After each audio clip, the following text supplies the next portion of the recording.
Thank you. Good morning, Chairman Peters, Ranking Member Paul, members of the committee. Discussions about the most pressing national security threats that what we face and what we're doing to tackle them are always important, but it seems especially well-timed this year with the dangerous implications the very fluid situation in the Middle East has for our homeland security. The reality is that the terrorism threat has been elevated throughout 2023, but the ongoing war in the Middle East has raised the threat of an attack against Americans in the United States to a whole nother level. Since the horrific terrorist attacks committed by Hamas against innocent people in Israel a few weeks ago, we've been working around the clock to support our partners there and to protect Americans here at home.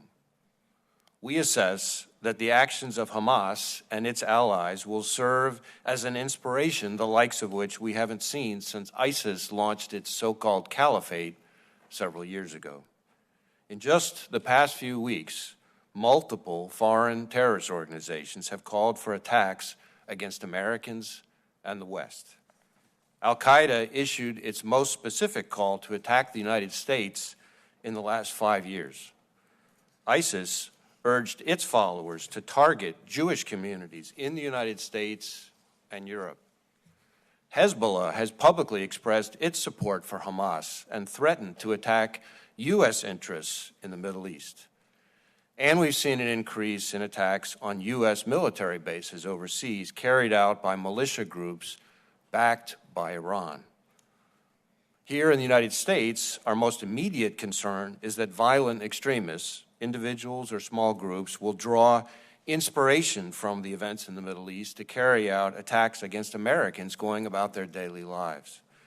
That includes not just homegrown violent extremists inspired by a foreign terrorist organization, but also domestic violent extremists targeting Jewish or Muslim communities.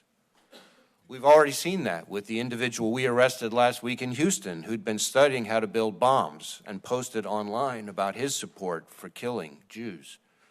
And with the tragic killing of a 6-year-old Muslim boy in Illinois in what we're investigating as a federal hate crime.